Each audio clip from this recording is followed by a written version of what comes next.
Okay, here we are once again with the mighty Mike and my father, Mr. Mike McGann. So now we're getting into the years of our first Cessna 310, the 1955 310, early 70s, 1972. And so, Dad, why don't you tell us about how you mentioned it briefly prior, but just what it was like with this 310 and how you got started, and your flight instruction was pretty hairy.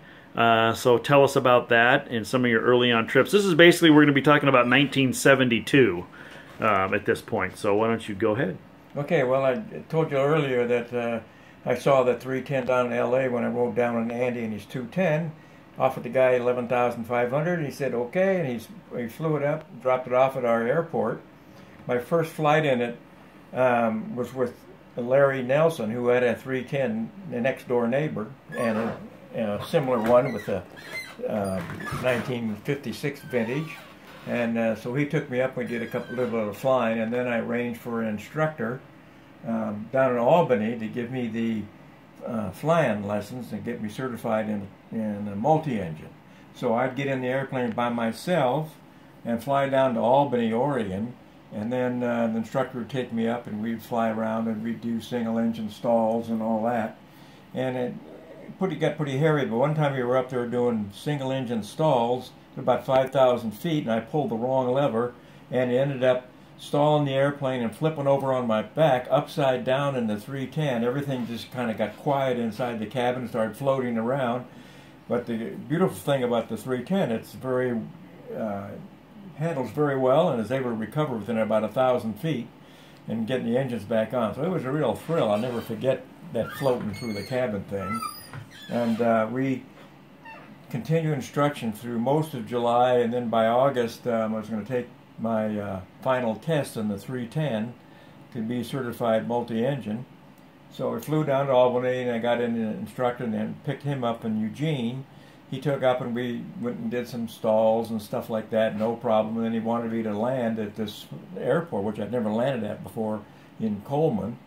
And so I lined up, and there's a bunch of trees at the end, and I got a little bit slow, and I really planked it on the ground hard. When I got it on the ground, and the guy turns to me and he said, "Boy, I'm glad this is not my airplane." And anyway, he certified me as multi-engine, so I flew it on home, and we started traveling with the thing. And by August, I was ready to go, and Charlene and I got in the airplane, and we flew to Boise, and then on to Colorado Springs, and then on our way in toward Oklahoma, the radio started acting kind of strange. I couldn't figure out what the heck was going on with my radio, but the VOR wasn't signing up, and I kind of got in some nasty weather, and I ended up figuring I better land this airplane. So found an airport in Oklahoma, and started drifting down and landed there, and it's okay. And I'm looking around, I'm not sure where I am, what airport this is, and so I'm walking to the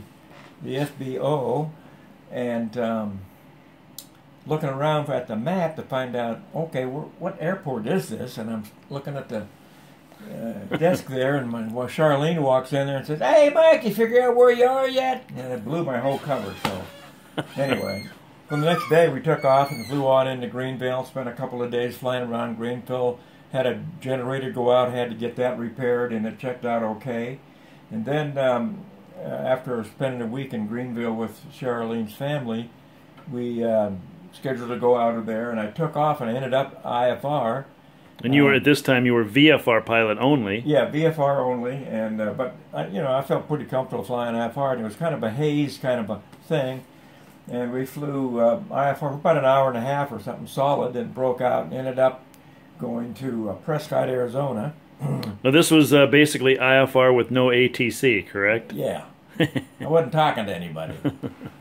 Anyway, so I felt comfortable with that, and then we flew from Prescott up through Tucson, and then spent a night at Reno, and then on home to Hillsboro. And then from that, we flew that 310 almost regularly to Sun River, and then went up to Roach Harbor with the neighbors, and 2 or 3 times. And I think the second time I flew into Roach Harbor, I bought a lot on the airport there, $5,500.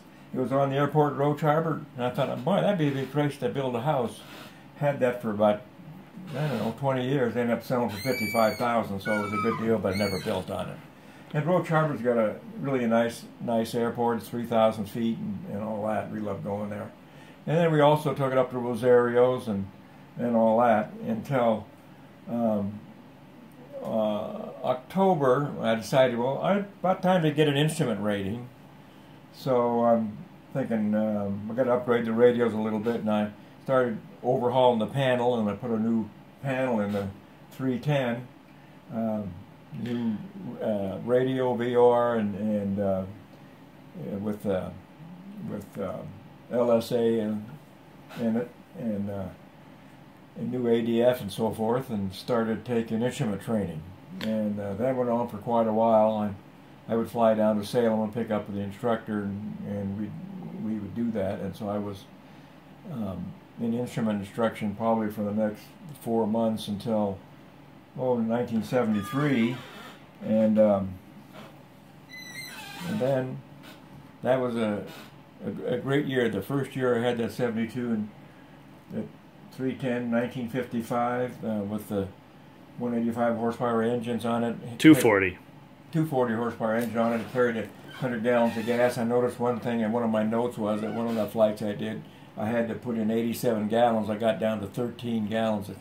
Makes you a little nervous when you get that. Well, and I saw in your logbook you had a couple flights that said like over 6 hours. Yeah. How'd you milk that thing for 6 hours? Well, it was, you just throttle back and you fly, instead of flying at 160 knots, you fly it at about 145 knots, and it become pretty efficient. Yeah. And it was a carbureted engine, so you could play with it a little bit. And but it was a little bit noisy, and but that was just the first of the next 10 years of flying that 310.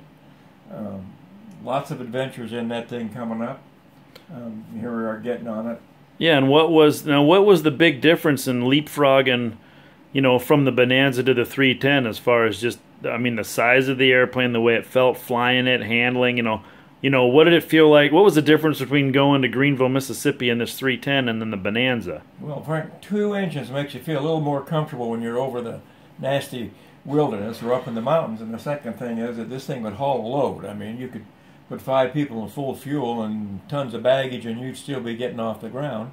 And it handles very well in turbulence. I installed a G meter in all my airplanes, and just to see if I'm taking a lot of heat, if I'm getting close to the 3.8 G's margin, and all that. So the 310 was a great handling airplane. Had good baggage, and the other thing about it was a pretty good short field airplane, because I was flying it out of that 2,000-foot grass strip at Oleander, and you could get down there and it handled really well, and so fairly strong gear on it, all that.